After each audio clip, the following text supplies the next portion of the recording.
This is JD Rich coming back at you live again with another One Piece review. And this is One Piece chapter 1153.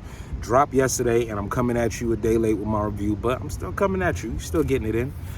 Man, this was an absolute banger of a chapter, given that there were so many hidden gems and hidden pieces of lore that was just scattered throughout the chapter, man, if you were able to caught it. So, you know, I got my handy dandy notebook, never miss a chance to give a review without my notes so I could recap everything that went on, because this was an absolute banger of a chapter. Like, I just couldn't believe it. So we got the cover page with Yamato visiting Kiku, and she is now the daimyo of Ringo. Love to see it, man. I'm enjoying this. You know, a lot of people have been giving a lot of flack about the cover pages, but I've actually been enjoying them. I don't mind them for real, because they're part of what makes the story great. They are, whether you like them or not, because there are some that I don't like, but I still enjoy them for the fact that they do add more depth to the story in their own way. Now, apparently at the beginning of this chapter, we learned that Dory and Bragi actually grew up with Harold. They grew up alongside him as childhood companions and comrades, and they were rolling with him, causing all types of mischief, man, beating up the, I guess, weaker giants and weaker people in general, who they perceived as, like, you know, lesser than. Not lesser than on some, like, personal stuff, but just lesser than because of the regard of Elbaf's strength and the lack thereof among certain warriors in Elbaf and then humans in general. And then you got a panel where Harold is sitting on his ship, right, picking his nose, and he also believes that humans are weak and puny all outside of Elbaf. Now, imagine if he was meeting. The thing is, that was such an ignorant interpretation of humans, because I'm pretty sure if he ran into a Conqueror's Haki user or two while he was outside sailing around the world, he would have a new notion on human life than what Ida, who he later meets, you know, who gave him a new perspective on humans. Now, during this panel, man, as Harold is lamenting on how weak and puny humans are, this man takes one of his boogers, flicks it in the ocean, and literally causes a shark to emerge out the water due to the impact of his boogers, man. That was kind of sick. I ain't gonna lie. That was a funny moment right there, man. To be a giant, your boogers are literally like cannonballs in the sea. That's something else. Something else completely. Also, we learned that Ida and Bunt is from, hold on. Let me scratch that. We head over to the New World, and we head over to Bunt Kingdom, B-U-N-T, Bunt Kingdom, where there is apparently a circus going down, right? And the main attraction of this circus is a 10-meter giant woman who Harold sees as if she's like held in captivity. Now, during this circus, you got people freaking out because they're using her, Ida, as like the main attraction to draw attention and whatnot, and it's working. You got people freaking out, you got people running all over and whatnot because it's a giant. You actually got a man holding his child, and he's laughing because he seems to be the only one not really fazed by it, but like actually enjoying the moment and enjoying the fact that his little child is clinging to him like, "Daddy, I'm scared, Mommy, I'm scared." You know how kids are. Harold, he takes offense to this. Harold sees this as a mockery to Elbaf's race, because you got Ida parading around in a circus for entertainment value and shock value. Come on now. I mean, this is the king of Elbaf witnessing this. So ignorantly, Harold storms over with his ship and his crew, and Dory and Bragi and them. I believe Dory and Bragi there. And they just start ransacking the place. They literally like left the place in turmoil. And, you know, Harold, I guess he's thinking that he did something great by saving Ida. Come to find out, as she scolds him and tells him, "Yo, you need to turn around. No, a lot of people got hurt. This is not right. This is unacceptable." I'm paraphrasing, guys. So Elbaf and Harold is like, "You mean to tell me you want to go back with those weak and pathetic humans? You telling me that you want to go back with those humans? Are you serious right now?" Man, Ida, because I keep saying Ida. I'm so used to saying Ida, but it's Ida. Ida scolds the hell out of him, man. She really lets him have it and lays into him. And she basically laments on the fact that it's giants like Harold that give giants in general a bad name. due to their savagery and the way they treat and look down on other people. Ida, she let him know, like, yo, you can't be looking down on these folks. You don't know nothing about them. And on top of that, that's all the more reason you should really get to know them. And I'm paraphrasing, because one, Ida made it clear to Harold that, yo, they weren't enslaving me and I wasn't captured. I volunteered to do this and be a part of their circus only due to the fact that they found me damn near on the brink of death. They found me, clothed me, gave me a job, and this is the only way I can really think to repay them. So Ida was really repaying the kindness of the humans finding her adrift on the brink of death and nursing her back to health and, you know, hooking her up and whatnot. So Harold, shocked and surprised at this, he learns and he actually listens to her and he orders his people to go, hey, we're gonna rebuild the town and rebuild the circus of the humans. You know, we're gonna contribute. We're gonna turn around and just, you know, make up for our error in ways. So let's see what else we got here. That was the first page of notes going on.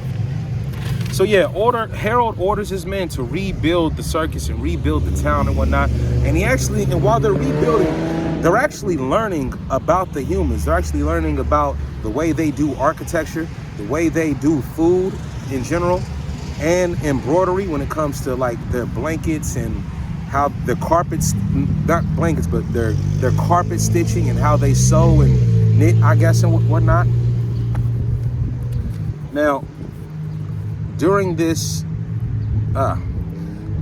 exchange, we learned that from talking to Ida some more, we learned that she was born in the South Blue, and she was born on Samawanai Island. Samawanai Island. I'm not sure how I'm gonna pronounce it, but Samawanai Island, wherever that is. She actually went over the red line, and it's funny. Harold referred to the red line as a blood-soaked serpent. So that got me to thinking, man. He's referring to this line, to the red line, as a blood-soaked serpent. Now, I don't think that was just a random statement from Harold, because that got me thinking about the Lunarians and how, you know, King is the last official Lunarian, technically, because the other 7 Warlord clones are like part Lunarian due to them being clones. That they cloned the government cloned the warlords and had like artificial Lunarians made in resemblance of the warlords. But we know that King is technically the last Lunarian. Now, that got me to thinking. Harold referred to the red line as the blood-soaked serpent. And we know that the Lunarians actually lived above the red line. So that got me thinking, like, during whatever war or eradication that went down of the Lunarians, as an end result, all the blood from the Lunarian race, did that drop down and cover the landmass that was the line, divine line, and in turn, the blood of the Lunarians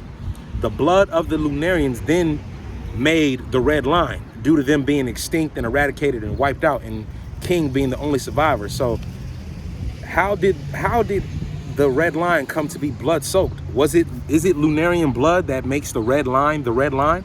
That was a big speculation that came to my mind instantly when Harold said the blood-soaked serpent, as he referred to the red line. Now back to Ida. Ida also said that she can't even go back over the red line. She can't go back. Now this was a very big key to me, because one, later on in the chapter, I'm going to bring this back up. Ida's relationship, Ida's lineage and her connection to crossing the red line, to not being able to go back. And also, man, in the circus, when they showed Ida having horns. Now, these could be prop horns, right? Because in the panels after that, we don't even see Ida with the horns anymore. We don't even see her with the horns anymore. But we only see her with the horns at the circus. Could those have been prop horns? Could a elephant, circus elephant or circus mammoth died and they said, here, we're going to use the bones and tusk of our former attraction and put them on you just to draw an effect from the crowd? That could be possible. Or what if Ida can retract her horns? You know, what if Ida can retract her horns? Because if you look at the state that she was in a scary state, as if she was intentionally trying to scare the people. So what if that was a part of like her actual form? Who knows, man? I just believe that those horns, they weren't coincidental. And the fact that we only see them when she's in the circus, I believe that there's more to that. A part of me says that there might be prop horns. There might be props. Or they're actually a part of her and she can retract and extract her own horns. Who knows? We will find out later, I guess. I'm sitting on concrete, y'all. My back is kind of uncomfortable, but I'm gonna bring y'all this review. Nah, we cooking, we still going. So, moving on. Now, we know that Ida cannot go back over the red line due to her past or lineage or whatever. And I think it has a big part to do with her lineage. So, you know, she can't go back over the red line. It is what it is, you know. So Harold, he invites her to Elbaf. He invites her and he reassures her that Elbaf is not as savage as people make it out to be, regardless of Elbaf's reputation amongst the world or even amongst the local regions that know of the world that know about Elbaf. And Ida, she takes heed to Harold's words and she says, maybe I judged y'all too harshly. Maybe I might give you a chance. Okay, I'll tell you what. Take me to Elbaf and show me the real Elbaf. Now, Harold's guard, this stands out. Harold's guard are talking amongst themselves and they're noticing a change in Harold. They're actually talking about Harold, saying how we never thought, basically lamenting on the fact that Harold is changing. He's not like, how is this turnaround just happening all of a sudden? He's not the war-crazed, battle-thirsty person that we're knowing him as. Now, they didn't say all this, but they're basically hinting at that. That's what they're getting at. This conversation between his Kingsguard, it really stands out because to me, I think this is just a start to what led him to get stabbed in his back. Harold changing his ways, and a big part of this is due to the woman he just met, who's actually showing him that humans are not like these weak, puny. They may be to what a typical giant. Ida is basically showing him, yeah, some humans as they appear on surface level may be weak and puny in your eyes, but these people are actually good folks, man. They got good folks of character, good merit, and they're strong in their own ways. So Ida having Harold adapt to this ideal and way of thinking, it's causing Harold to actually question his own character and change for the better, to want better for Elbaf. But some of the guards are not feeling that. They're so rooted in Elbaf's tradition of warmongering and being battle thirsty, man. So they can't really, I guess they're having a hard time picturing something outside of that could be Harold's character. But that just goes to show you, man, you meet a good woman, and this applies to One Piece as well in real life.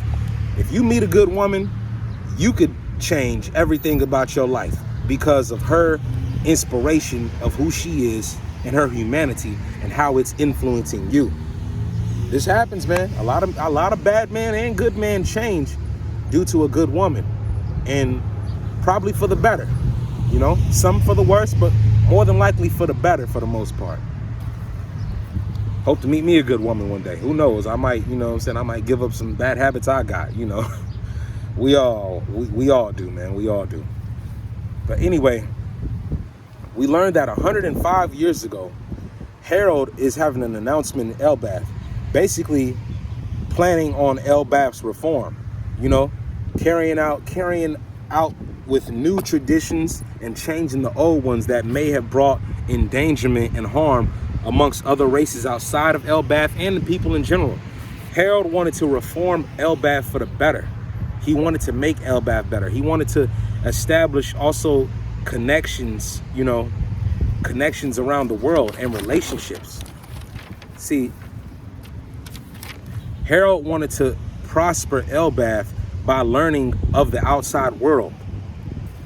He wanted to learn of the outside world and how the customs and cultures of the outside world, they have certain practices and certain ways of life that could be very beneficial to Elbaf itself.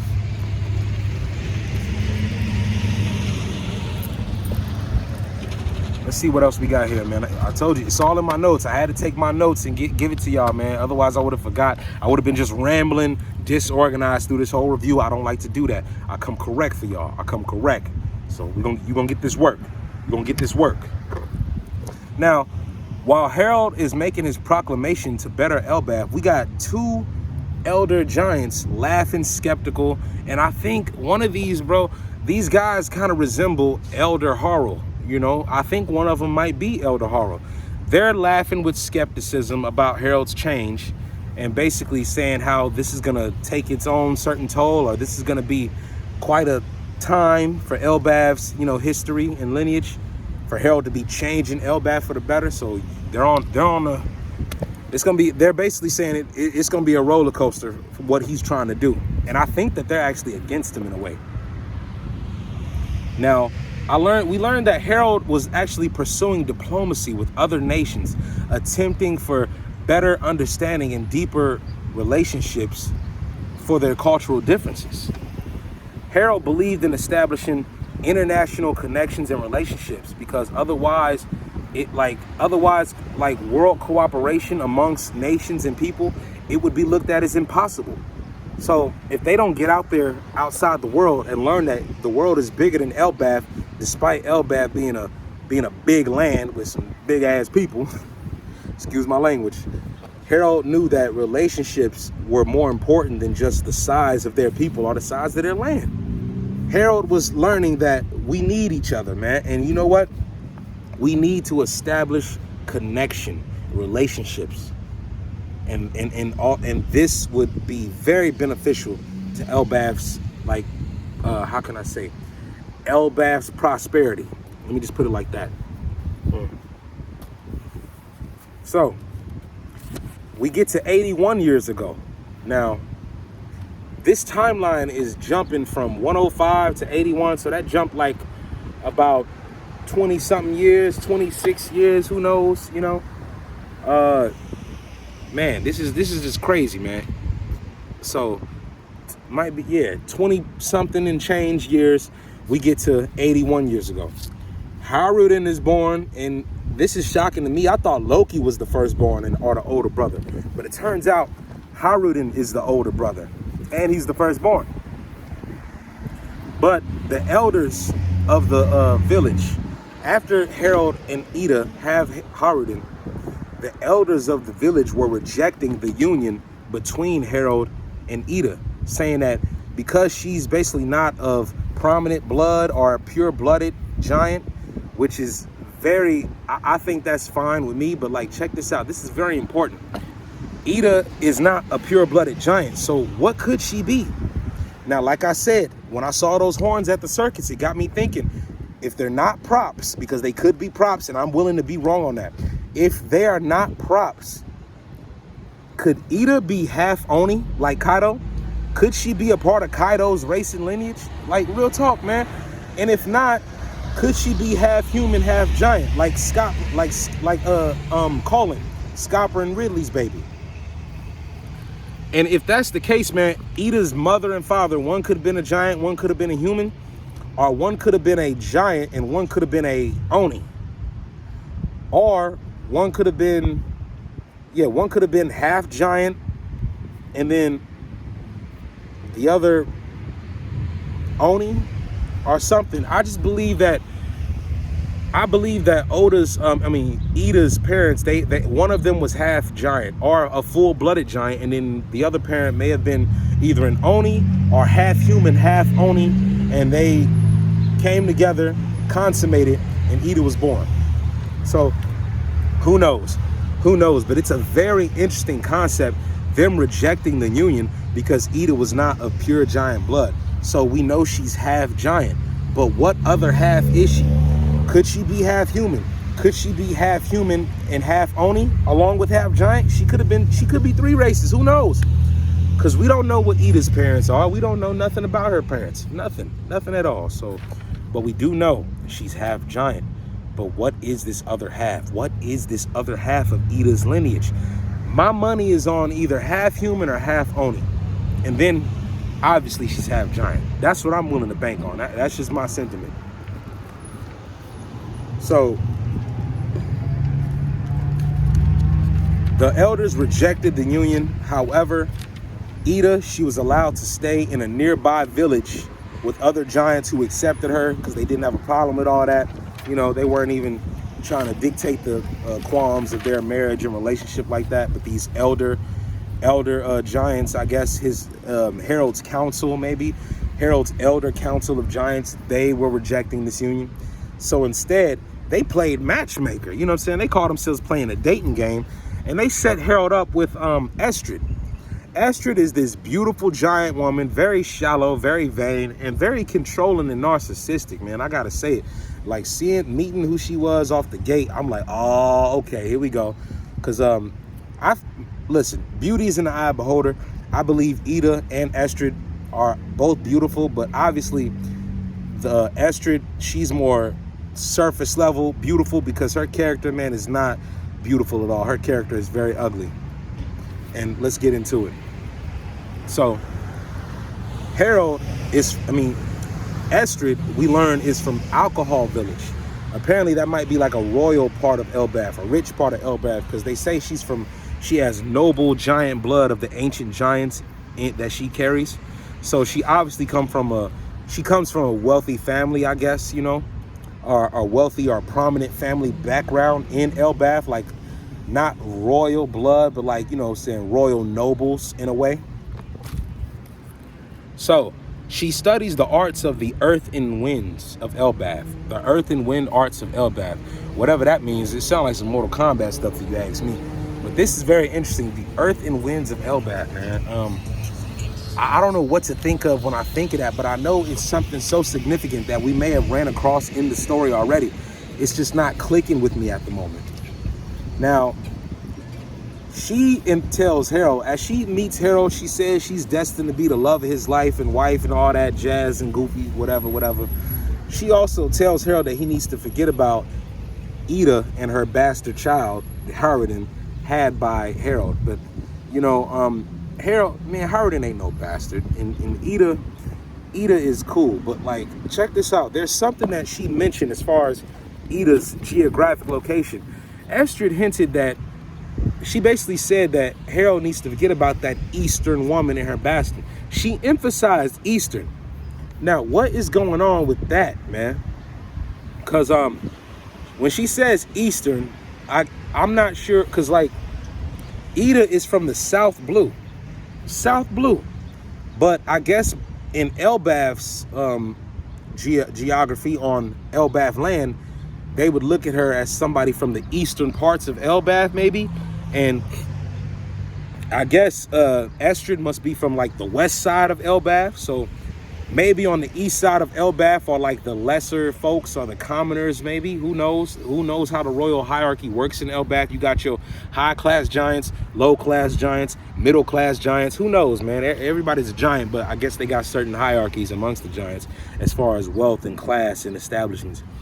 Because she's from the South Blue. But yet, Estrid referred to her as that Eastern woman.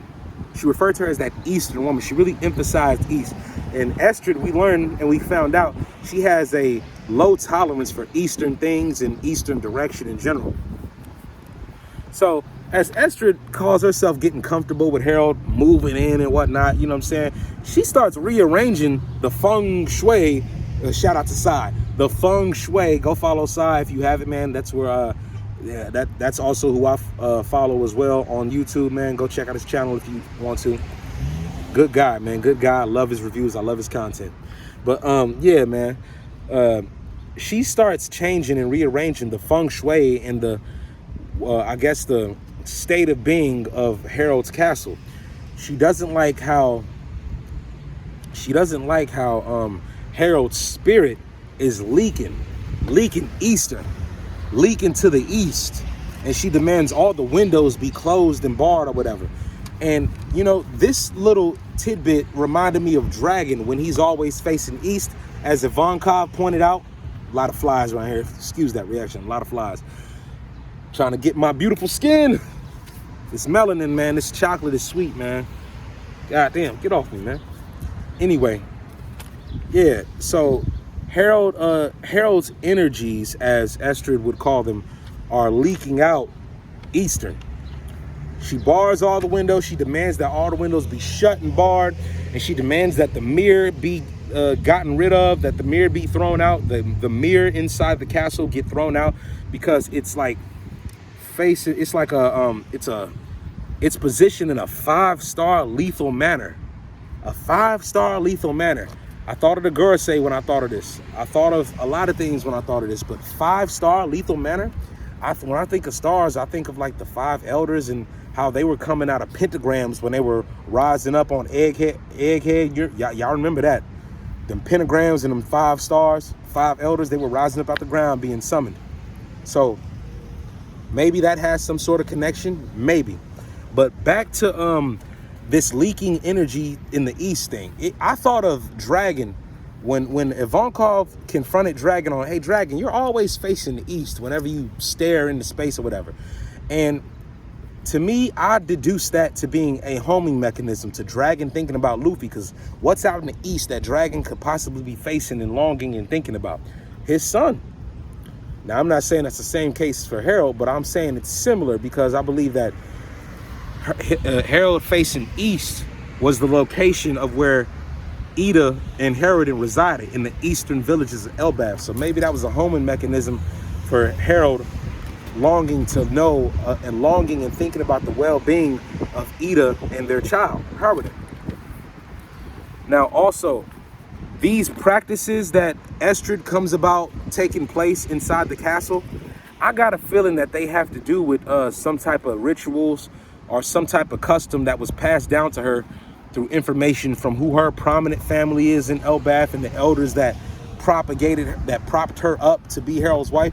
I believe that she was informed on doing this before taking place with Harold. I believe that the elders and also her family taught her these customs and practices, like close the windows because of his energies, remove the mirrors if you can, and also serve y'all food on a silver platter. I believe all of this was dictated and taught to her from not only her family, but also the elder elder council of Harold, because they're the ones who appointed Estrid to marry Harold.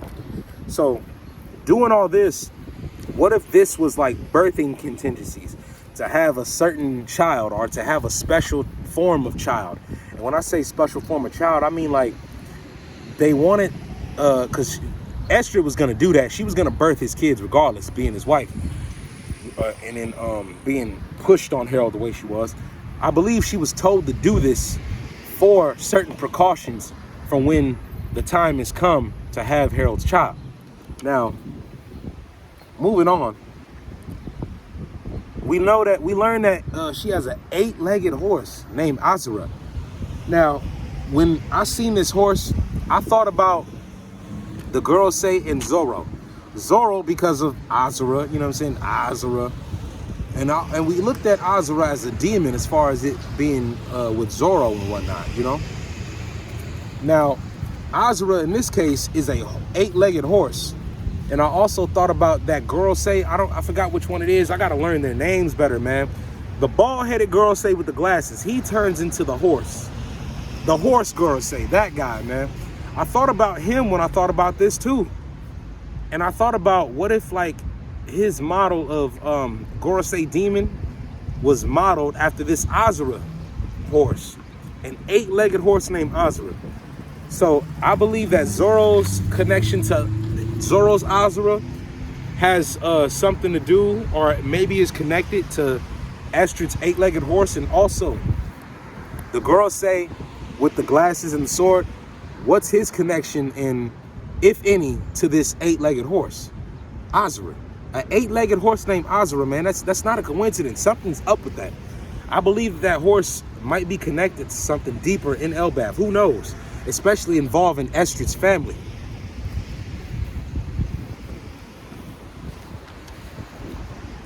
Oh yeah, and this girl Estrid, man, she ordered all the jewels and all the gold to be brought to her room. Now, if I'm a king and you come in doing that, I might kick you out. I'm like, what you doing with my riches? You gonna order all my riches and spoils to your room? I just met you. Like, you got appointed to me by the elder counselor, and I gotta give you all my, I'm just gonna, like, I thought I was disappointed in Harold for letting her do that. I'm like, bro, come on now, that's your gold and jewels. But, you know, This just speaks to her shallow character and obviously very vain, very vain aptitude as an individual, man. Taking all Harold's gold and jewels like you run something, man. Get out of here, man.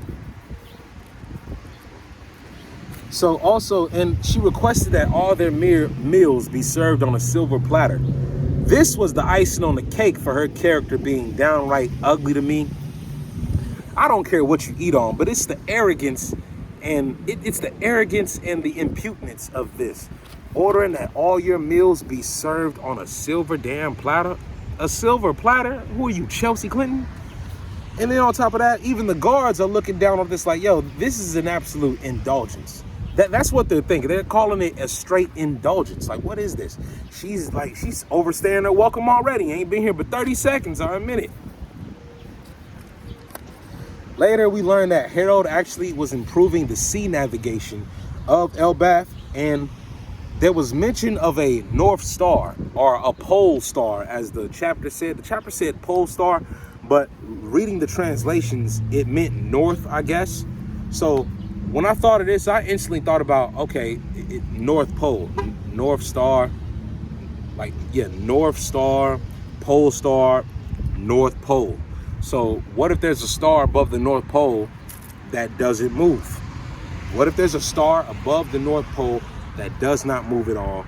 And this has connection to why it's connected to how Harold basically uses it to navigate, I guess, around the seas, despite it being rough and tumultuous, obviously, and improving upon Elbaf's navigation in general. So this star might be important. Who knows, man? Who knows? So Harold improved the sea navigation of Elbaf, helping not only Elbaf, but also humans outside of Elbaf too. Harold was getting things done. He was really getting things done. A lot of things, man. We learned that Harold met the Fishman, and specifically on the birthing day of Neptune, King Neptune, who was formerly Prince Neptune back then. So Harold spoke of the Fishman having fishmen and merman and mermaids and whatnot, but also he spoke on the fact that the sea creatures all gathered for Prince Neptune's birth, which means the sea kings and all the fish in general. So I believe that the all blue was in effect that day. The all blue was in full effect that day on Neptune's birth. I believe that's tying to the all blue. All the sea creatures in the sea, even the sea kings themselves, because it didn't specifically say sea kings, but Harold mentioned basically all of the sea creatures were gathering during Neptune's birth, as well as the prominent kingdom of the Fishman Island in general. Now we move up to 63 years ago. Loki's born. Oh, a good day. Loki is born. And when we learn that Loki's birth, Harold is actually overseas, outside of Elbaf, establishing world relations and, new connections, and trying to also getting blackballed by the world government at the same time. But during Loki's birth, we see that Estrid is actually appalled by Loki, actually disgusted and revolted by Loki's appearance.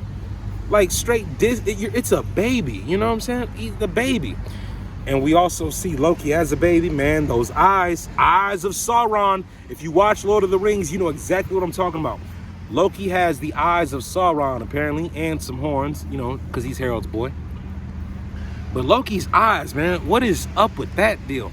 And I believe Loki's eyes have certain abilities that Loki was born with, but don't know how to use quite yet. But maybe as a baby, he subconsciously uses them at any point in time. Who knows? Stuff happens. Anyway, she's actually appalled at this child. She's actually disgusted by the sight of Loki, man. Actually repulsed. So as Estrid gets up, she actually starts lying, telling the people yo, speak nothing of this child being born, and if anybody asks, especially Harold, it was a stillbirth. She's literally gonna lie on the birth of her child being alive and lie that this baby is dead, when really, bro, she got out of bed and started hitchhiking with Loki, basically to throw him in the realm of the dead, man. Basically hell, as way in Elbaf terms. So you're a snob, you're You're an uppity snob. You force yourself and move yourself in Harold's life because of the elders who appointed you to him. But also, when you have Harold's baby, you all of a sudden are disgusted by the child you gave birth to, which leads me back to what she was doing when she first moved into the castle, rearranging stuff, removing mirrors, closing the windows because Harold's leaking energy. Was this all a part of a certain precaution to have birth to a certain baby that she expected to have and got Loki instead in its place? Because she was really disgusted. What if like she expected Loki to come out like shallowly beautiful as far as like appearance, and maybe the customs that she was taught were means of practice and precaution to have such a child, but instead you got Loki. So what if everything she did taking place in the castle brought about Loki's birth, like closing the windows and all that? What if that had something to do with Loki's birth and Loki being the way he is? I believe that may have something to do with why Loki's eyes are the way they are, and you know, that may have what Estrid was trying to do did not set out and go well at all. So she got the child that she was given.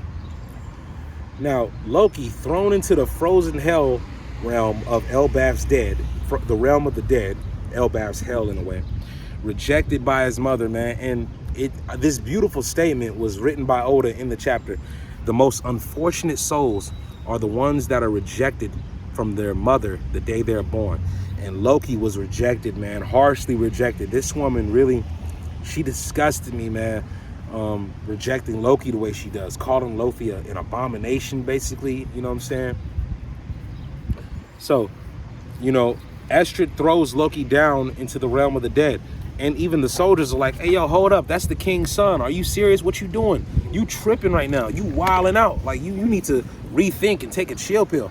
And she's like, no, I'm not giving birth to such a hideous thing. It's an insult to my lineage and family line. I ain't about to have birth to that. And I'm going back to Alcohol Village. I'm never returning. I'll never give birth again. Now, we hear some noises. And it's a baby gooing and cawing. And it's Loki, man, climbing up. And before we even get to that part, as we see Loki's birth, when Loki stretches his arms out to be held, nobody held him. He was just thrown aside. And you could see Loki actually tearing up. And I believe that that's also because he's a newborn, but also because Loki consciously picks up on the fact, I believe that Loki as a baby, and maybe babies in general, can pick up on the fact that they are unloved. And if I was a baby and I was unloved by my mother, shit, I'd be crying out the womb too. I would, you know? Not just because I'm a newborn, but crying because my mom literally rejected me. That's messed up. So baby Loki is climbing up. And this is when Loki, even before then, Loki became one of my favorite characters, but this is solidifying him up there with one of my favorite characters because one, this man is literally climbing up from the depths of the realm of the dead as a baby, an infant. Like, yeah, you may have thrown me out and cast me aside, but I'm gonna make it. I'm gonna survive. I'm gonna live. Like that will and determination. Oh my goodness, man, crazy. And then on top of that, at the end of the panel, I know I'm skipping ahead, but at the end of the chapter, apparently we get some gust of energy that was bursted out by Loki, I guess, as he was climbing up. Could this be Conqueror's Haki, or could this be some form of willpower or special ability by Loki due to his eyes? We don't know yet, but I'm speculating on both. I don't care which one it is. And if Loki does have Conqueror's Haki, I can fully believe that. I support that. I do not mind that at all. That'll just be so damn cool. So maybe as a baby, Loki activated his Conqueror's Haki, climbing up the realm of the dead, climbing up those walls. Because if you see Loki, man, Loki's just messed up, got cold, got a bruise right here because he was thrown down, gash in his head, got the cold snow up on him, man. It's messed up. It's very messed up. Now, we learned that Harold on his journey outside of Loki's birth, because Harold was actually outside of the world traveling, outside of Elbaf's realms, traveling and trying to establish relationships amongst other nations. And like I said, man, he was getting blackballed by the world's government's interference. And he kept questioning, like, yo, why can't other countries be free? Why can't that happen? Why can't other countries be free? Why does it have to be this way? Especially with the government interference of other nations amongst the world. It doesn't have to be that way at all. Now, we get a panel with Ida and Howard, this is so hilarious because Ida actually learns of Loki's birth. I guess Ida is excited. Ida isn't even jealous. So Ida talks to Howard and like, yo, don't you want to go see your little brother, man? Don't you want to go see your bro, your baby bro? And Howard basically denies Loki, like, yo, if he ain't come from you, he's not my brother. I'm not claiming no kid is my brother that didn't come from you, mom. This woman gives him the cheeky weekies, squeezes his cheeks, man. And because it's a giant mom, I guess this is his way of discipline at the same time. She disciplines him with kindness because she tells Harold is so cute saying mean things. Even when he's saying mean things about his brother, he's just so damn cute, you know? So cute, you just want to pinch his cheeks. And Harold, he's just going through it, man, because her pinches must hurt like hell. Like Garp, I guess her pinches on Harold's cheeks, Harden's cheeks, are like the equivalent of Garp's fist of love, because there is no defense to defend the fist of love. Wow, y'all know. So as we learn later on, man, at the end of this chapter, with Loki being born, from that day on, everything bad that happened to Elbaf or on Elbaf was literally blamed on Loki's existence, Loki's being born. So they literally blamed all of their misfortune of Elbaf on Loki. You know how messed up that is? Because Estrid, when she was talking to one of her chambermaids in the King's Guard, she basically made it seem like Harold is prophesied to be killed by one of his own sons. Harold is prophesied to be slaughtered by one of his very own sons. And that was, I guess, predicated upon Loki being born. So apparently everything that Estrid did was probably in precaution to prevent such a thing or prevent such a child from being born. So when you get Estrid changing everything about the castle through these stupid customs and rituals or whatever, trying to preserve Harold's leaking energy from leaking east, mainly due to Ida residing in the eastern parts of Elbaf, but also something to do with birthing precautions. Like I said, I believe that Ida was taking birthing precautions during everything she was doing and rearranging and her practices and the way of living in the castle. That was done to prevent a certain result of a child being born from birth. So even though she did all these things, it actually still had the opposite effect, and Loki was the end result of what she was doing. So thinking that she was having precautions to have a certain specific way of child and childbirth, she instead gave birth to what she believes is an abomination. And she threw Loki to the crypt. She threw him down into the abyss. Not the abyss, but the realm of the dead. You get where I'm going, man. And everything bad that's happening to Elbaf is now blamed on Loki for simply being born. I thought about Garp when I read that, man, because I thought about Garp and Roger, because think about what Roger said to Garp before his moments of execution, when they were having that exchange, when Roger was behind bars. Would you agree to the government punishing a child for simply being born? This is basically what Elbaf is doing to Loki, punishing him for simply being born and blaming all their mishaps and misfortunes on Loki, instead of taking some responsibility for the fact that y'all have already had a bad reputation for being a warmongering race, a war-waging race, a battle-hungry race. Just violent. Everything is a violence with y'all. And that's when Harold stepped up to change all that. So, you know, like I said, we end the chapter with Loki climbing up, trying to get God. You know what I'm saying? Climbing up that wall, not giving up. Like, Loki as a baby was not giving up on himself. I gotta pride Loki for that. The fact Loki decided as a baby, newborn, to climb up that wall like that, man, I am excited for Loki's growing up. And also, remember, let me see here. Yeah, and also remember, man, we're around like 63 years ago. So you got to think, if we move 63 plus 10, let's go to 53 years. Let's go to 10 years later from 63. That's 53 years. And let's go to 10 more years later. So 10 more years later. That's 43 years. So 63 years and 20 years in advance, that's 43 years. Now, take 43 minus 3. Go to 3 years later. From 43 years, go to 3 years later. But in this case, because we're coming from a flashback, we're counting down. So 43 years after 20 years minus 20 years subtracted from 63 years, 43. 3 years later, the God Valley incident happens, man. So I can't wait till, because we're on a break, but I cannot wait till the next 3 to 4 chapters so we can see Loki and his infatuation with Rocksteady Xebec, because Xebec is coming. With the way these years are getting counted down, Xebec is coming to Elbaf, and I cannot wait to see what that entails. But other than that, man, this was a banger of a chapter. This was a phenomenal chapter. I rate this chapter an 11 out of 10, because we got so much information and lore dumped on us that we don't even know about, that we have yet to connect the pieces to. So, man, there's so much going on, and like I said, man, this made me feel for Loki even more, man. Rejected by his mom like that, who was a shallow bimbo, you know what I'm saying?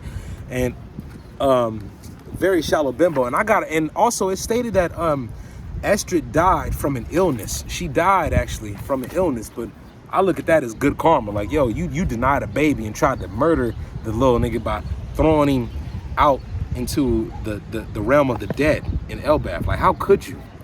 So with that being said, man, I'm glad she's dead. Honestly, I don't wish death on nobody, but I'm glad Estrid is dead, because honestly, you would have been a horrible mom. You were a horrible woman. You were a horrible person. So good riddance to your illness or whatever. Now, Loki, growing up without a mom, his biological mom loving him, I believe that got replaced with Ida. I got a feeling that Ida took in Loki and helped raise him. That's how him and Harroden grew their little bond and became close. But also, Loki was stronger than Harroden, and Loki as the younger brother was whooping Harroden's ass. He was, man. We saw in a couple chapters ago, like a lot of chapters ago, maybe 7 or 6 chapters ago, when they showed Kid Loki beating up Kid Harroden. It is what it is. Siblings fight, you know what I'm saying? That's a siblings fight. So, man, Ida is the better woman through and through. And I believe that Ida actually loved Loki as if Loki was her own, especially when it came to telling Harroden that he should embrace his little brother, basically scolding him through cheek pinching about, you know what I'm saying, claiming Loki as his brother. Because at the end of the day, regardless of them having different moms, they have the same father. Yet the second woman, almost knocked my phone down, man. Y'all all right? But anyway, the second woman obviously denied Loki. Denied him. To the point of like trying to kill him by throwing him down. And then trying to lie about Loki even being born. Sad stuff, man. Sad stuff. But hey, that's this chapter, man. This chapter was amazing. We are on a break next week. But I expect the community to really go wild about this, especially baby Loki with his eyes being revealed and whatnot, the eyes of Sauron. Man, this was just a lot to unpack in this chapter, especially Ida's background, man. Her being from the South Blue and not being able to cross back over the red line. What is up with that? And that tells me, man, what's the background of your family? Because like Scopper and Ridley, they had Colin, half giant, half human child. Ida is half giant, but what is her other half? Is it human or Oni? Because she had horns at the circus. And I'm still debating on whether those horns were props or actually a part of her. And she can extract her horns when she's going full rage, beast mode, whatever it is that she does when she's trying to scare the people at the circus. So we have so much to learn. And then the red line. I think that the red line became the red line from the eradication and elimination of the Lunarians. The blood of the Lunarians, after they were taken out, dripped from the skies among the landmass that was dividing the waters, and that became the red line. The blood-soaked serpent became the blood-soaked serpent because of the end result of the elimination of the Lunarians. That's my prediction. I believe that the slaughtering of the Lunarians is what led to the Red Line becoming the Red Line. Because why else would Harold call it the red soaked serpent, or the blood soaked serpent, whatever? And then Eda not being able to cross it again. What is the deal with that? What is the deal with her background? Was there a war fought at Eda's birth and her parents had to smuggle her out, and on the brink of death she was found by humans? So who knows, man? Who knows? Who knows? Like I said, this has been an amazing chapter. I hope you enjoyed this review. Leave your thoughts, comments, concerns down below. And if you want to, at your own will, at your own risk, like, share, and subscribe. That's all up to you. I'm just glad to bring you another review, man. I'm glad. We're back. We're back in action. I told you I was coming. I told you I was coming. I'm going to keep coming, man. So we're on break next week. And then the week after that, we back into it. I might still drop some discussions regarding the things that were stated in this chapter. But who knows, man. I'm just glad you enjoy. And also, I got my music coming. I got my music being uploaded, from freestyles to recordings to random lyrical drops. Who knows, man. So it's a lot of stuff that's coming online that I got ready for y'all. So I'm just glad that y'all are just tuned in with me. I'm grateful for my subscribers. I'm grateful to be a part of this community. I'm grateful to be a part of this story, man, because this story has changed so many lives, and it continues to do so. The greatest thing about One Piece is the way it brings so many people together from all walks of life in real life. I believe One Piece is no different than the human world we live in, other than the fact that it's an anime. But the lessons you learn from it, the messages, the messages, the moments, man, they all resonate with you, because they remind you of some part of your life, whether through another person connection you have, relationship, or even situation you've been in, or even your relationship with yourself, man. So that'll be all for today. And remember, man, a piece of life is life in one piece. Peace. I gotta get out of here, man. I'm hungry.